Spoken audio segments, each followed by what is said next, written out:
njagala bategeeza nti tugenda kudda mu second phase.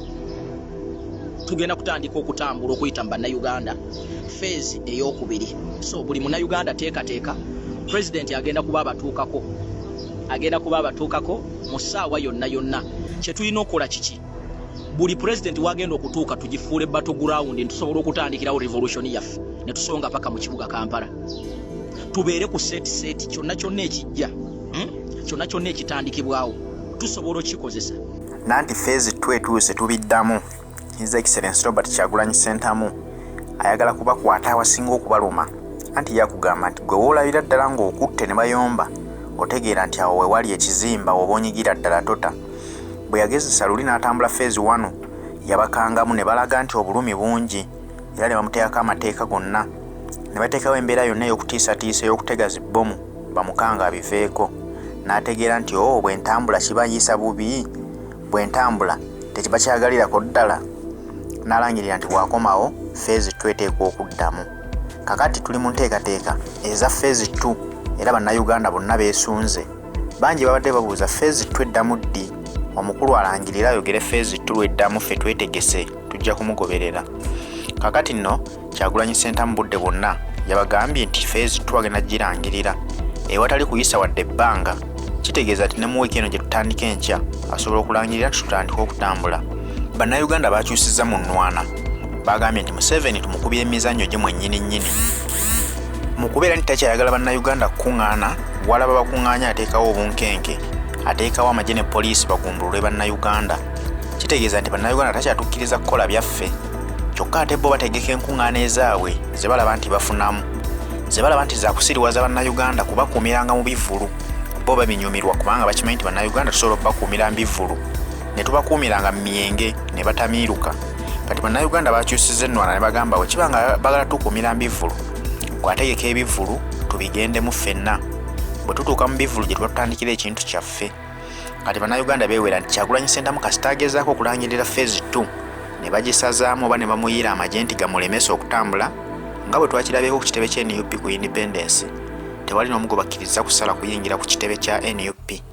Abaana ne bagamba singa agezaako okutaataaganya phase 2 okutambula, awo naffe tutambule nga tugenda ntebe mu ntebe kubanga tuganya okukuŋŋaana.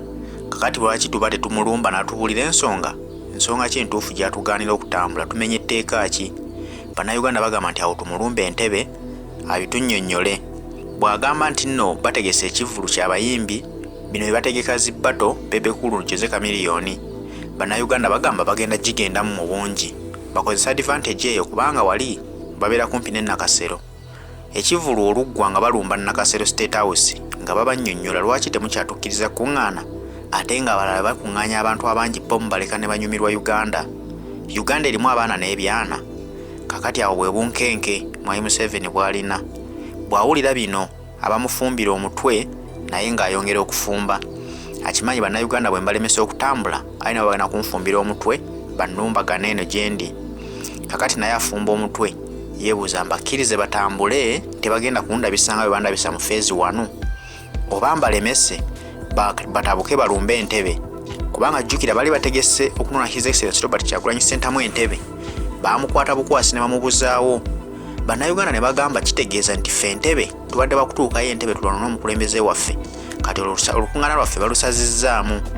Kyagulanyi Ssentamu bw'alangirira phase 2 tulina okutegekako olukyala lwaffe nga tugenda dukubira mu ntebe kubanga entebe naye waliyo abawagizi ba National Unity Platform, waliyo abawagizi ba Change nga bayayaana okulaba ku mukulembeze Robert Kyagulanyi Ssentamu. Bamugamba nti ke bakulemeseza ne bakugjawo bujja. Kitegeeza phase 2 tulina okuddayo entebe ne tulaba ku bantu baffe abalonzi abo ne tubabuuzaako ne tubalaga nti tetwaggwamu maanyi.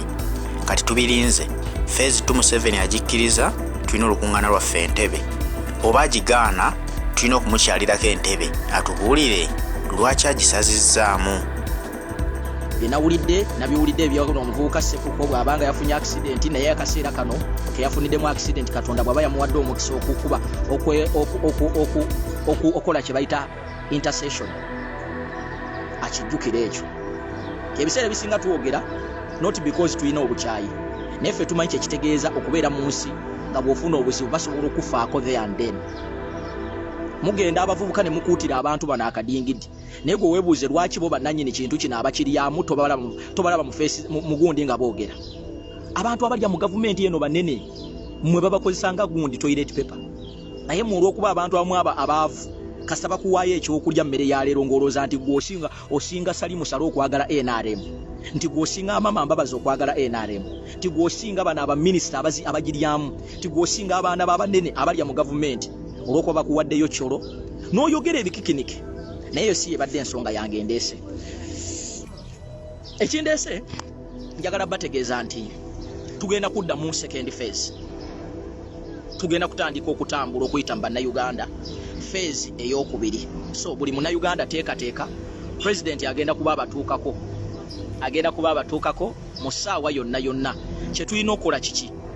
Buli president wagenda okutuuka tugifuule battleground tusobole okutandikirawo revolution yaffe ne tusonga paka mu kibuga Kampala. Tubeere ku set kyonna ekijja, kyonna ekitandikibwawo tusobola okikozesa nga spark okulaba nga tufuna enkyukakyuka wano naddala mu nsi yaffe Uganda. Ekyo tukisobola. Era oli takugamba mbu revolution yena kutandikira mu kibuga. Tewali we bakiwandiika nti revolution yena kutandikira mu Kampala. Wonna enkyukakyuka esobola okutandikirawo. Enkyukakyuka esobola n'okutandikira ku konsati ya Bebe Cool ne Chameleon. Kubanga kiseera ebisinga buli omulabe waakulemesa okukuba enkuŋŋaana. Then osobola okukozesa ye kyayitanga ekyokubuzaabuza okwebasa bannayuganda. Naawe n'oyisaawo eddoboozi lyo. Kati engeri gye kiri nti Museveni tatwagala kukuba nkuŋŋaana, tugenda kutandikanga okujja mu bivulu byabwe tugikozese nga spark. Oluvaawo tetuvaawo nga tusonga nga tugaaka kati tukoye gavumenti. Tulabe. Omanyi baga nti omuntu asobola okujigiriza naye yakuwa ekyokukola. Waliwo baganda baffe twali tuwakana ne bagamba mbu ekyo tekisobola kukola. Gwe lwaki ogamba tekisobola kukola nga tonnakigezaako? The problem bwe tulina obuzibu bannayuganda twagala nnyo okuba ekintu nga tetunnakigezaako. Ate twabagamba ffe mu revolution eno buli ssaawa tuba tuyiga. Nze nabagamba advantage gye tulina yeeno. Tukyali bavubuka bato ate tetutya kugezesa. Oba kiki ekizze ate n'ekira we still have time. Ffe tulina obudde. Tetulinga Museveni nti lwasulawo lwabala. Ayinza okututta abamu ku ffe. Naye njagala kukakasa nti ate abangi be baliwo abavubuka. Kitegeera. Ffe ayinza okutunyiga naye abavubuka bangi. Ate ffe ne bwe tukola ensobi we still have more years ku nsi kuno okutereeza. So bw'oba okyali muvubuka never fear to make mistakes. Totyanga okukola ensobi because you still have room okukyusa. Akomukawulidde. Ensonga etuwalanya Museveni lwakuba ffe tukyalina obudde ku nsi kuno ye tabuyina. Lwasulawo lwakeesa. Yes, naffe tujja kufa ate tusobola okufa ne tumulekawo. Naye ate emikisa gyaffe egy'okubeera ku nsi mingi nnyo okusinga Museveni. Kuba kati egyo emyaka gya Museveni ne bwaneekaza atya he cannot cheat. Tasobola kucheatinga nature. Ne bwakeera ku makya naga nti agenda kusaddaaka. Museveni mulabanga omusajja muyizi mulabanga Sawulo. Sawulo bwe yafuna amawulire okuva ewa omutume wa Katonda nti waliwo omwana agenda okumusikira. Sawulo yayisa ekiragiro n'agamba nti batte buli mwana yenna n'omuvubuka. Naye ky'ataamanya nti ate bali yali Katonda nti yashootinga nga yamala obudde bungi nnyo ng'anyiga abantu be yali asuubira naye ng'ate yali agenda okumujja mu bukulembeze. Ate munnange yali mu nnyumba ye. Kati Museveni ayinza okulowooza nti ffe kizibu. Ate Katonda atulazeeko obubonero nti ffe tulwana naye ate n'abali mu gavumenti ya Museveni batuyambyeko okwanguya omulimu gwaffe. Njagala kuwa ekyokulabirako. Wesinga okeera ku makya ku gavumenti ya Museveni etalina popularity mu bantu ne mukeera ku makya nga parliament ejjuddemu basinga kuba ba NRM naye ng'ekyamakulu kye basobola okuteeka mu bantu essaawa zino tulina ku discussinga mukyala eyayombye ne honorable zaake kuwooza nti gavumenti yabeesiko walinze. Singa tukeera ku makya minisita omu oba abaminisita 75 ne tuwulira nti baakutte ssente y'omuwi w'omusolo ne bagenda mu UN gundi meeting gwoza kankubuuzi. Kiba kyongerako Museveni ku redi ne pate ye. Singa tuwulira nti amabaati g'abanaku abava e Karamoja n'embuzi zaalibwa ate abanene abali mu gavumenti ya Museveni, njagala kubuuza kyongerako ku redi ku gavumenti ya Museveni oba tugikisuula? Nti ababbye ssente za Kyogamu, ababbye ssente za NSSF si ba opposition naye bali mu gavumenti. Ngoza nti kyongerako ku credit ku NRM. So bino ebintu nawe mubiteeke mu biblical world. nti tulwana ne waliwo n'abali muli abalwana nti tukwata ejje ly'eggwanga Museveni lyabadde yeesigisa nga bwe lyogera abannansi baliwuliriza ne tukwata omutwe omukulu Felix Kulaije najja nga Katonda amubisa amaaso amugyeko n'entegeera n'ayimira mu kamera n'akala amaaso n'agamba nti mwesigwa aba Nuupu balina drone era bamwokya ne paasi credibility y'amagye bonna oba omaze okugiteeka wansi kati ani agenda okuwaaba amagye ekitiibwa ani agenda obawa kati kwegamba Museveni ali alowooza nti ffe balabe be naye ate n'abalabe be bennyini abasinga baliwuwe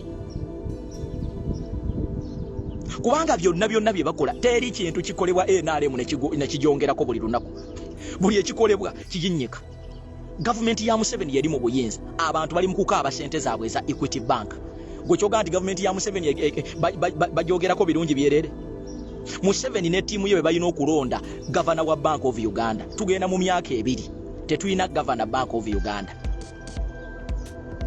gwoza ati ekyo kyongera credibility Museveni oba kijimujjako nti abantu bakaaba emisolo business bazivuddeko nalabye abantu nga bakaaba nga bagoba mugundi mu swamps naye nze sikyalina budde basaasira that's the fact njagala Museveni akole buli kyonna ekyetaagisa njagala yeeyongera okubagoba ku mataka njagala yeeyongera okukwata boda zammwe njagala yeeyongera okubacunya njagala yeeyongera okubafuula abaavu osanga munaddamu amagezi sikyalina budde buwulirira Munnayuganda kisa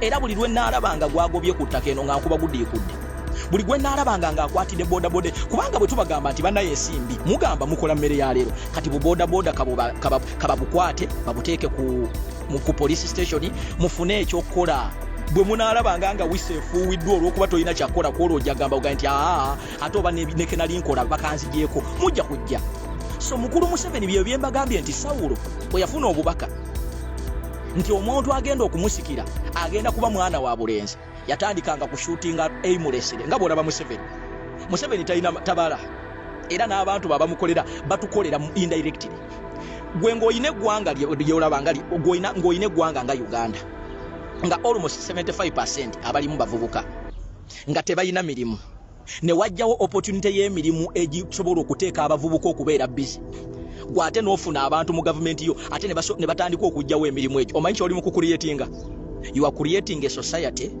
which is hopeless you are creating a society which is just there eriawo eri redundant omutemu oba omuyekera asobola okujja n'agikozesa otegeera but the moment wo creating emirimu abantu babeera busy abamu bajjaga nti asijja genda kuteekawo mbeera kubaka business kange wekali ne kati abaana abaali bakola ewakiseka abasinga bonna mwabagoba mu business atambula najja mu kibuga nga talinawo kyagenda kola just kutuukiza mukolo nti yatuuse mu kibuga abaali bakola ku Nasa Road mwabagobako olw'emisolo abaana abaali beeyiye ewakiseka kati twawulidde nti muleeta etteeka mukimanyi bulungi nti wano e Kampala abavubuka abasinga ebintu ebibawaamu akasente okwebeezaawo ze garage ajagenda mu garage akoleyo akanikeyo bamuweyo omutwalo mwaleese etteeka nga mugamba temugenda kukiza garage cooperating mu Kampala oba mu bibuga nga tezina license oba nga tezina bukugu mwebale nnyo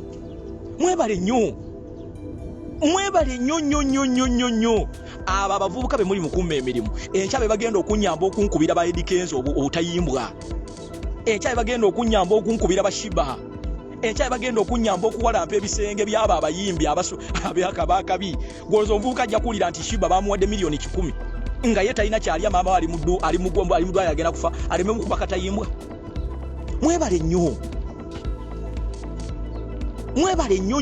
mwebalire ddala mwabagaga abali emunyonyo muyenga kololo ate mufaayo bagenda kubakyalira mwabagenda simanyi mu bivulu ne mukomawo saawa 9:10 ate mufaayo bana abavubuka be bagobye ku nguudo abatalina mirimu bana abavubuka abadde balina obulimu bwabwe wa boda abadde bakeera ku makya n'aga nti nja keera ku makya nasaze ndi boota yange ngenda keera ku makya ngitunde mwamugobye mu kibuga agenda kuteega agenda kusanga wali ku Northern Bypass ojja kuba ova mu bbaala ovuga Range Rover yo yakabi akube ejjinja ajazi kujjemu Katonda bw'anaakuwa omukisa n'owona ojja kumawulize vidiyo eno nga nkugamba bw'olabanga society nga eri hopeless ng'olaba waliwo ekigendererwa kya gavumenti okumakinga sure nti abantu tebakola abavubuka ng'ebagobe batulugunya ovangayo n'oyogera ng'obudde bukyali kubanga society bw'enaakyuka ate mmwe abagagga mu Uganda mulina okweraliikirira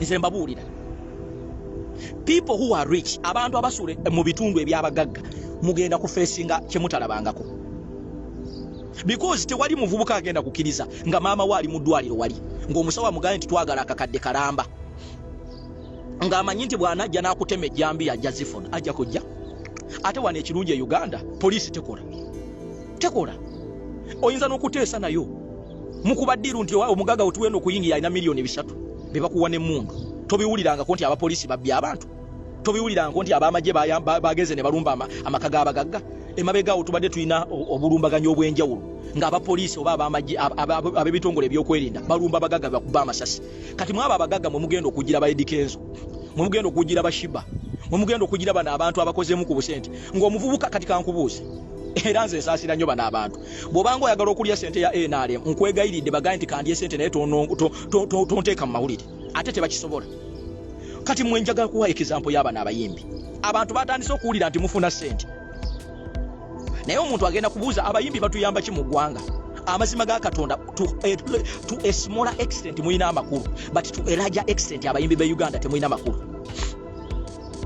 That's why when nalabye kino ono omukazi gwe bayita simanyi Wininwaji ng'avevenga busimanyi abapromota be Bulaaya mutandika okutubuukingira first class nga tujja mu nsi zammwe okuyimba kubanga tuli ba celebrity. Mwe muli ba celebrity, what do you add on Uganda? Gwe tubuulireyo advantages 3 abayimbi be Uganda ze ba addinga ku bana Uganda, only 3. Actually mwe abayimbi be Uganda mwetaaga nga mugenda okuyimba singa twali tulina ne option babavugirenga mu bus. Abantu balina okuwa first class bookings be bantu nga ba Davido abalina kye boogera nti bw'akola show agenda mu kitundu kye n'azimba essomero, be ba Wizkid, be ba P-Square, nti bw'akola show e London agenda mu kyalo ewaabwe n'ateekayo essomero n'ateekayo orphanage. Those people deserve first class. Nti wabeerawo ekinyigiriza bannansi be basooka okukikumamu bavaayo ne bagaa nti nedda newankubadde tetuli mu byabufuzi naye mutereeze.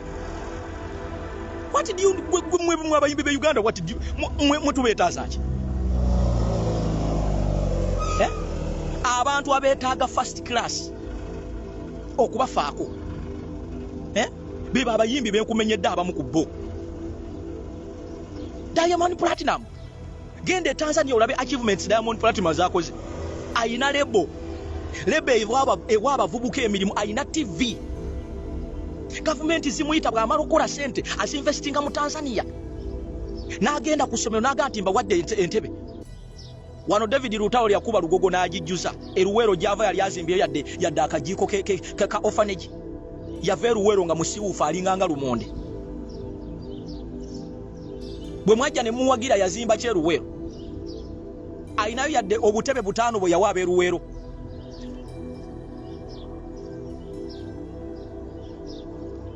Basindi ne gundi ne Shiba bwe bamaze buli omu okulya miliyoni ezisuka mu 6 babakoledde ki? Wawuliddeyo nti Sindi ku sente ze mwamuwadde yagenze katugeze ewaabwe eyo gyava mu Northern Uganda eyo n'abagulirayo okwo ku mabaati essomero yalisanze likutte mu mbinabina.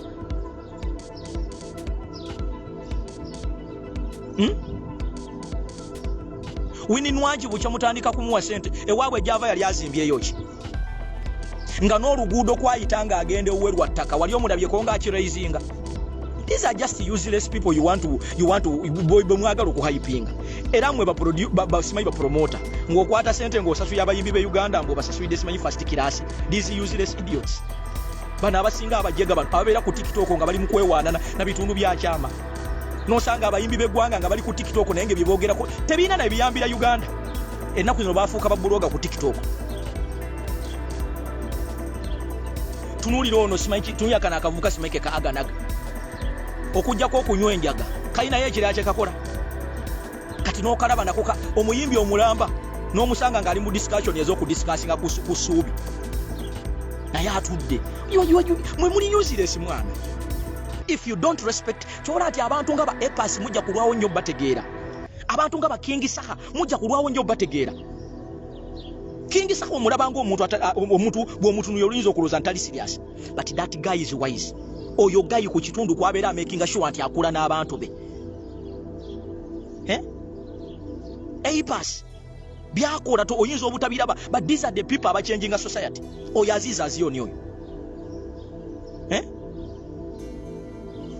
But most of these useless idiots, tebalina kye bakola naye baagala ebitiibwa. If you want respect, you have to work for it. Kati kankubuuze gwe promoter, ogenda kutegeka omuyimbi omuteeke mu first class ajja mu America. Omanyi tiketi ya first class? Oyo muyimbi wa Uganda alina capacity mu America okupuulinga crowd y'abantu 800.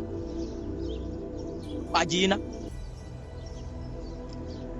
alina capacity y'okupuulinga abantu 800. Ogenda kufunira muwa?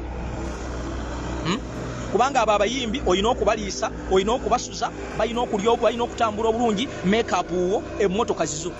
Kati nooleeteko omuyimbi ng'alina ne impact mu society. Kyova olaba nti ebivulu byammwe tebikula. Mwaka ku mwaka awantu we mukyakalirawo kawuka eranda ne bayita it is royal legacy. Ebizimbe byonna byonna nga mwabirawe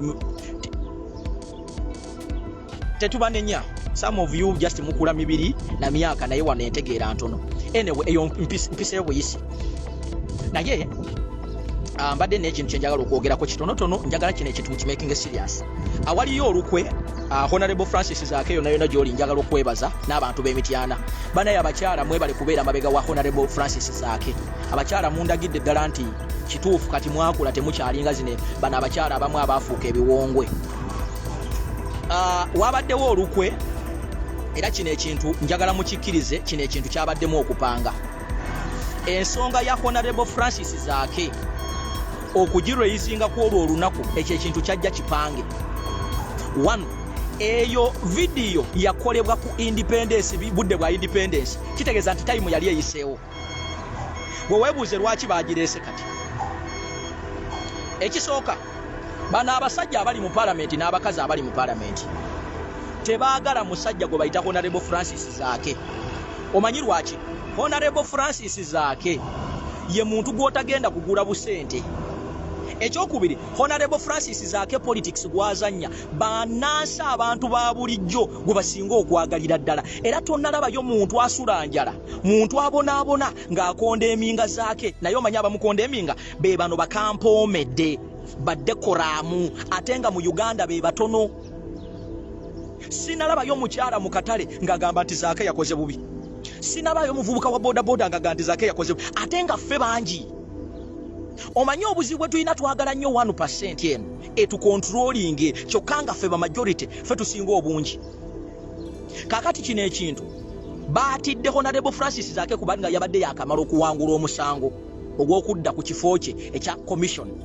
Kubanga bw'atuulako nabagamba nti ekyo ekifo lwaki balina okuba Honorable Zaake awo we wayita ssente ez'okuwa ababaka okulyako ez'obwereere. Eyo commission gy'olaba eriko ssente ez'aba MP. Eyo commission gy'olaba eriko ssente eza speaker zaalya zaatayagala aseemanye. Eyo commission gy'olaba eriko ssente z'aba leader of opposition abasinga ze balyako. So kino ekintu kitunulira butunulizi as something small. Nze nabagamba ndiwo kubabuusa kubanga mwe bimu birabira wano. Ekirala babadde balina okunoonya engeri yonna gye basobola okudivertinga ensonga ya Equity Bank, kubanga ebyo ebintu ebibadde bikola nnyo amawulire nga bitrendinga. Banka yandibadde ekola etya? Yandibadde esobola okubeera nga ye topic mu parliament. Gwe weebuuza oyo omukyala w'amaanyi kyatuuka n'okuyimiriza olutuula lwa parliament. Kino ekintu bazze nga bakipulaninze.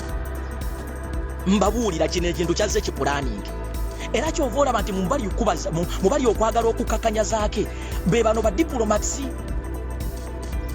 Kubanga politics Zaake gwazanya actually gwe twetaaga essaawa zino. Tugezezaako ebyekidiplomasi biganye. Saagala badda Uganda abantu abasula enjala, abantu abatalina ddagala mu malwaliro. Mugendere ku politics w'abana abasajja bamusiba butaayi. Abono be balemezaawo Museveni. Gwomanyi lwaki Museveni atya nnyo Zaake?